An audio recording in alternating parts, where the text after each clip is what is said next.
தாவேகா தலைவர் விஜய் அவர்கள் வெற்றிகரமாக தன்னுடைய பரப்புரையை நிறைவு செய்திருக்கிறார். இனிமேல் சென்னைக்குள்ள மட்டும் இன்னைக்கும் நாளைக்கும் போகலாம் அப்படிங்கிற மாதிரியான சூழல் உருவாகியிருக்கு. திருச்சியில் சர்வமத கோவிலுக்கும் போயிருக்கிறார். ஒரு ஹிந்து ஆலயம், ஒரு கிறிஸ்தவ தேவாலயத்தில் அவர் முட்டி போட்டு அவருடைய பிரார்த்தனை நிறைவேற்றியது, ஒரு மசூதிக்கு போய் அங்கே பெரியவர்கள்ட்ட ஆசீர்வாதம் வாங்கினது அப்படின்னு பல வகையிலும் தன்னுடைய அடுத்தடுத்த கட்ட ஓட்டு வேட்டையை நோக்கி அதை தாண்டி அவருடைய விஷயங்களை பதிவு செய்திருக்கிறார். இதுக்கு பல தரப்பிலிருந்தும் ஆதரவு, எதிர்ப்பு அப்படின்லாம் போயிட்டு இருக்கிறது.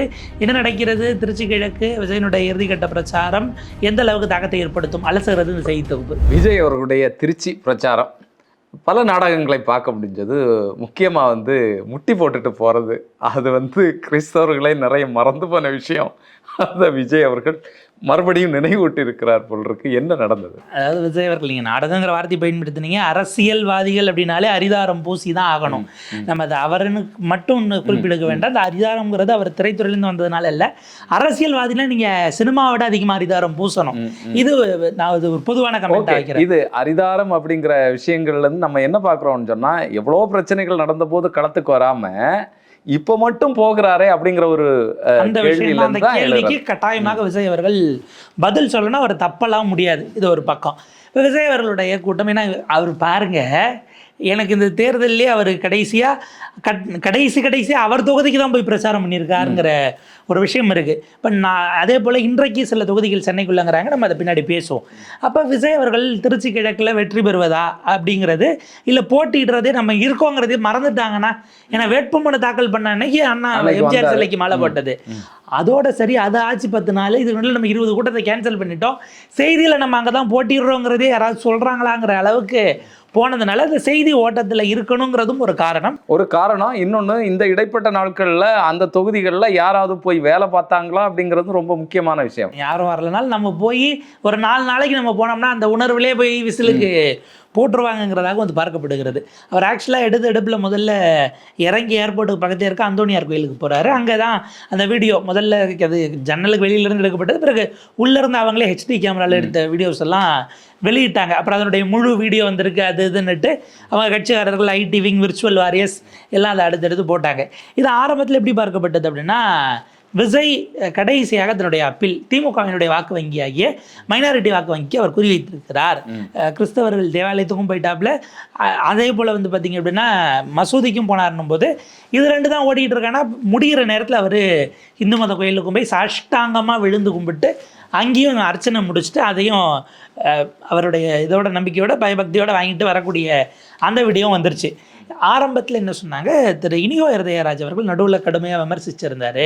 விஜய் சர்ச்சுக்கு போய் நான் பார்த்தது இல்லையே, அந்த மாதிரிலாம் எதுவும் போகிறாரா அப்படிங்கிற மாதிரி ஒரு கேள்வி அவர் பிரச்சாரத்தில் எழுப்பியதாகவும், தொடர்ந்து என்னுடைய சமூகத்துக்கு, என் மக்களுக்கு நான் பாடுபட்டிருக்கேன், அவங்க ஏன் பின்னாடி தான் இருப்பாங்கன்னு நான் நம்புகிறேன், அவங்களுக்காக நான் செஞ்சுருக்கேன், தேர்தலில் நிக்கல்னாலும் நான் செஞ்சுருப்பேன்னு அவர் பேசியதற்கு எதிர்வினையாக விஜய் இதை செய்தாரும் ஒரு பார்வை.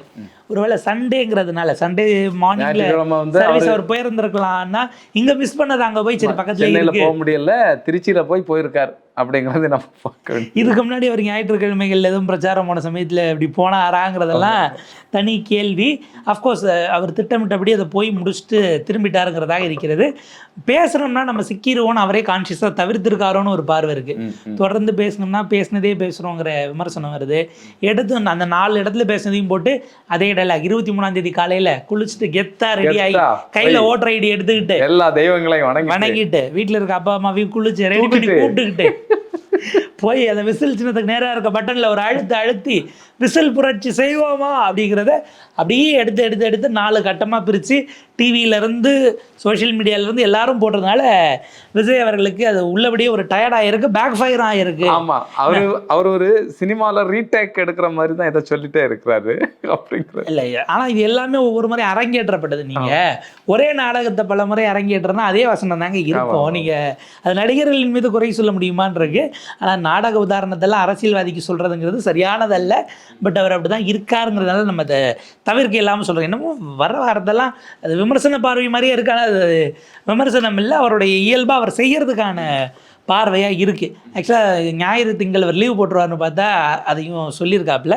இப்போ பார்த்தீங்கன்னா அங்கே குழந்தைகள் எல்லாம் கூட்டிகிட்டு வந்து அது ஒரு ஏன் தான் அவங்க அப்படி இருக்காங்கன்னு தெரியல. அதில் ஒரு குழந்தைய அவர் இங்கேருந்து அப்படி நீட்டினதும் அவர் வாங்கி தோல்ல வச்சோன்னு இன்னும் 2 பேர் குழந்தைய நீட்டு நிறைய கொண்டு வராங்க. பின்னால் குழந்தைகளை கொண்டு ஓடிட்டு இருக்காங்க. எங்க குழந்தை தூக்குங்க, எங்க குழந்தைய தூக்குங்கன்னா இது என்னது இது ஏன் இப்படி குழந்தைகளை கூட்டிகிட்டு வராதிங்கன்னு போட்டதும் அதே கட்சி தான். பொதுச் செயலாளர் புஷி ஆனந்த் தான் அறிக்கை கொடுத்தாரு. அவர் ஒவ்வொரு கூட்டத்துக்கும் சொல்றாரு குழந்தைகளை கூப்பிட்டு வராதிங்க, பொதுமக்களே வராதிங்க, இப்படியெல்லாம் அவர் தொடர்ந்து சொல்லிக்கிட்டு இருக்காரு. ஆனாலும் வந்துகிட்டு இருக்காங்கிற ஒரு விஷயம் ஒரு ஓடிட்டு இருக்கு. எங்க ஊர்கள்ல முன்னால யானை வரும்போது பாகன் மேல இருந்து குழந்தைகளை வாங்கி அப்படி ஆசீர்வதித்து வந்து கொடுப்பாரு. அந்த மாதிரியான காட்சியெல்லாம் எனக்கு நினைவு. புஷி ஆனந்த பாகன் எனக்கு புரியல. இல்லை, அது நம்ம உதாரணத்துக்கு அளவுக்கெல்லாம் சொன்னாலும் ஒரு முறைப்படுத்தப்படாத கூட்டத்துக்கு குழந்தைகளை கூட்டிகிட்டு வர்றது சரியில்லை. நீங்கள் ஆதரவு நிலைப்பாடு, அரசியல் நிலைப்பாடு யாருக்கு வேணாலும் வாக்களிக்கலாம், அது உங்கள் உரிமை. ஆனால் என்னை கேட்டால் தேர்தல் பிரச்சார கூட்டங்களுக்கு பிள்ளைகளை கூப்பிட்டு போகிறது சரி கிடையாது. எந்த கட்சி கூட்டமாக இருந்தாலும் நீங்கள் ஒரு முறைப்படுத்தப்பட்ட மாநாடு, பொதுக்கூட்டம், உரையாடல், குழந்தை அரசியலை கேட்கட்டும், வளர்கிற பிள்ளைன்னு கூப்பிட்டு போனால் வேறு. தேர்தல் பரப்புரைங்கிறது அப்படி கிடையாது. இன்னும் சொல்ல போனால் எல்லோரும் ஏறத்தாழ பர்சனல் விமர்சனங்கள்லாம் பண்ணக்கூடிய களமாக இருக்குது. குழந்தைகள் கேட்டு வளரக்கூடிய அளவுக்கு ஆரோக்கியமாக அரசியல் களத்தை நம்முடைய அரசியல்வாதிகள் பொறுப்பாக வச்சுருக்காங்களாங்கிறது வேற கேள்வி. அப்படிங்கிற கேள்வி இருக்குது. இன்னொன்று வந்து கரூர் சம்பவத்துக்கு பிறகு இப்படிப்பட்ட ஒரு அச்சம் வந்து பொதுவாகவே இருக்குது. அதனால இதை தவிர்க்கிறது உண்மையிலேயே நல்லது. ஆனாலும் அவர் பண்ணாத ஒரு விஷயம் இந்த இதில் சொல்லி நம்மளும் சலிச்சிட்டோம், பலரும் சொல்லிட்டாங்க. மதியானத்தில் போடாதீங்க, சாயங்காலம் 6 மணி ஆன பிறகு எடுத்தா என்னங்கிறதுக்கு மட்டும் விஜய் இந்த எலெக்ஷன் முழுக்க செய்யலைங்கிறது தான் கவனிக்க தகுந்த ஒரு விஷயமா இருக்குது. மற்ற கட்சி தலைவர்கள்லாம் அடுத்த 2 நாளும் கடைசி அது முடிகிற அந்த 5 மணி வரைக்கும் பரப்புரை ஓய்கிறதுனா அது வரைக்கும் போவாங்க. இவர் அப்படி ஆப்வியஸாக போக மாட்டாருங்கிறது நமக்கு தெரிந்த ஒரு விஷயமாகவும் இருக்கிறது. வெயில் மண்டையை பிளக்கும் போது தான் போவார். அதுவும் திருச்சி நமக்கு தெரியும், தமிழகத்தினுடைய உச்சத்தில் இருக்கக்கூடியது வெயில். அங்கே வந்து மலைக்கோட்டை மாநகரில் போய் அவர் தன்னுடைய, அதாவது இங்கே சென்னையில் திமுக கோட்டையில் அவர் ஓட்டையை போடுறாரா, இல்லை மலைக்கோட்டை நகரமும் கடந்த முறை திருச்சியில் ஃபுல்லாக ஸ்வீப் பண்ணது திமுக தான். ஸோ 2 இடத்துலையும் திமுகவினுடைய கோட்டையில் ஓட்டையை போடுவதற்கு விஜய் தயாராக இருக்கிறாரா அப்படின்னு அவருடைய ஆதரவாளர்கள்லாம் ஆர்வமாக பார்த்துக்கிட்டு இருக்காங்க. இந்த அரசியல் கிழமை ஆனால் அவரை சுற்றி தாங்க ஓடிக்கிட்டு இருக்கு. ஏன்னா அவர் என்னவாக போகிறார், என்ன செய்ய போகிறார் அப்படிங்கிற ஒரு விஷயம். இதில் ஸ்ட்ராட்டஜிக்கலாக பார்த்தா அவர் வந்து இன்றைக்கு இதில் 2 விதமாக பார்க்கலாம். ஒன்று, இனிய வீரராஜ் அவர்களுடைய அந்த கமெண்ட், அந்த விமர்சனத்துக்கு அவர் வந்து தேவாலயத்துக்கு போனார்னு எடுத்துக்கிட்டோம்னா, இன்னொரு பக்கம் இன்றைக்கு காலை சம்பவம் நடந்த அன்றைக்கி காலையில் ஆயர்கள் வந்து முதலமைச்சரை பார்க்குறாங்க. ஒரு டீம் கிளம்பி வந்திருக்கிறாங்க. அவங்க ஆதரவாக பல விஷயங்களை பேசுகிறாங்க. இதற்கு ஒரு எதிர்வினையாகவும் அவர் காட்ட வேண்டிய நிர்பந்தம் வந்துருச்சான்னு ஒரு கேள்வி இருக்குது. ஏன்னா எல்லா மதங்களிலுமே பல தரப்பினர் அரசியல் ரீதியிலாகவும் பிளவுகள் உண்டு. ஏன்னா கட்சிகள் இருக்கும்போது அவங்க எல்லா தரப்பிலிருந்தும் ஆட்களை சேர்த்து வச்சுருப்பாங்க. பாஜகவும் சிறுபான்மையினர் அணி வச்சுருக்காங்க. அவங்க என்னதான் இந்துத்துவா மற்ற விஷயங்கள் எல்லாம் பேசினாலும் ஒரு பேச்சுக்காச்சும் ஒரு எம்எல்ஏ எம்பி சீட்டு தான் கொடுக்க மாட்டாங்களே தவிர ஒரு அணியை வச்சு அதில் பொறுப்பாளர்கள் போட்டிருப்பாங்க. இங்கே தமிழ்நாட்டில் வேலூர் இப்ராஹிம் இருக்காப்புல, வேற ஒரு அம்மா இருந்தாங்க, ஐ திங்க் ஃபாத்திமா அலி இருந்தாங்க. அவங்க அதுக்கு பிறகு இப்போ அதிமுகவே போய் சேர்ந்துட்டாங்கன்னு நினைக்கிறேன். ஸோ அப்படியான விஷயங்கள் அங்கே கொண்டு போய் பிரதிநிதித்துவம்ங்கிற பேரில் அவங்க கொடுக்கறது, நாங்கள் யாருக்கும் எதிரானவர்கள் இல்லைன்னு காட்டுறது, இதெல்லாம் தொடர்ந்து நடந்துக்கிட்டு இருக்கோம். ஏன்னா நீங்கள் மத நிறுவனங்கள் எல்லாமே ஏதோ ஒரு வகையில் எல்லா கட்சிகளோடும் நட்பு ரீதியிலாக இப்போ அவங்களுக்குள்ளேயும் பிரிவு இருக்கும்.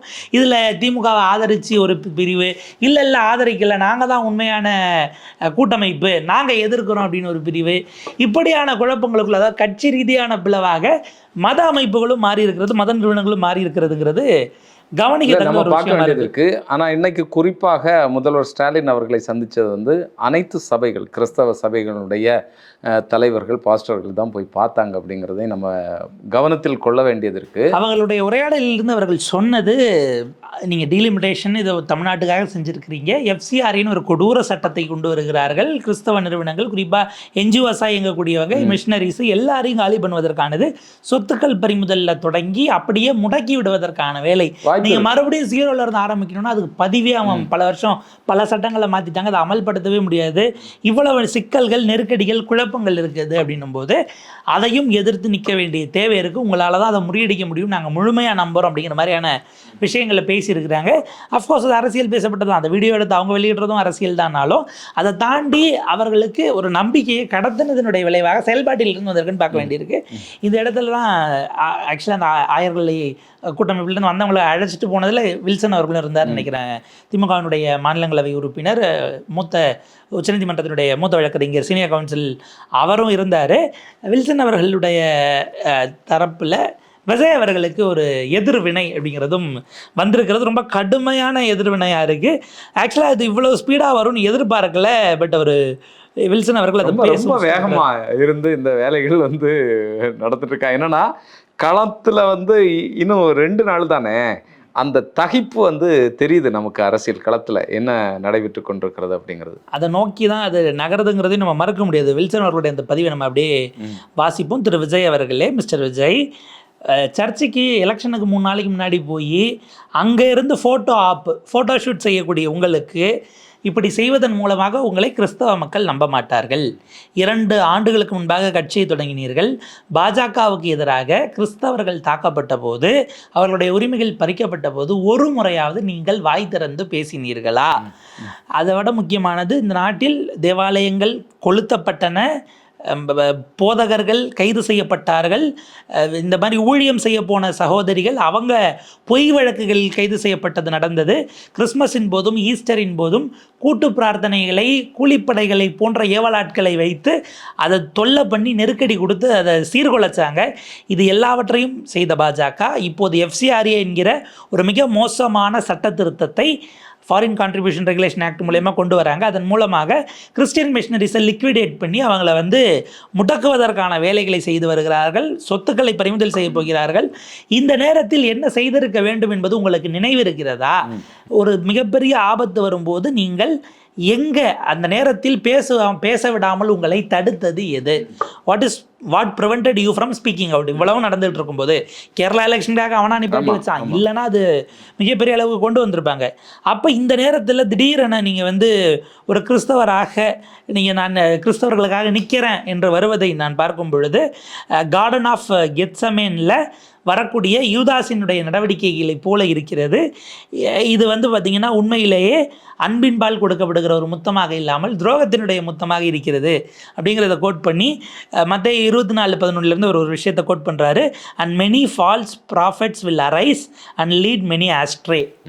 போலியான போதகர்கள் பலரும் வருவார்கள், வந்து அதாவது வந்து பார்த்திங்கன்னா எந்த விதமான உபயோகமும் இல்லாத இடங்களை நோக்கி உங்களை தவறாக வழிநடத்தி செல்வார்கள் என்கிற ஒரு விவிலிய வாசகத்தை அவர் கோட் பண்ணி விஜய்க்கான எதிர்வினையை திரு வில்சன் அவர்கள், வில்சன் அவர்கள் ஆற்றியிருக்கிறாரு. இதில் ரொம்ப ரொம்ப முக்கியமான விஷயம், அந்த கெட்சமனி தோட்டம் அப்படிங்கிறது பார்த்தீங்கன்னு சொன்னால் இயேசுநாதரை முத்தம் கொடுத்து காட்டி கொடுப்பார் யூதாஸ்.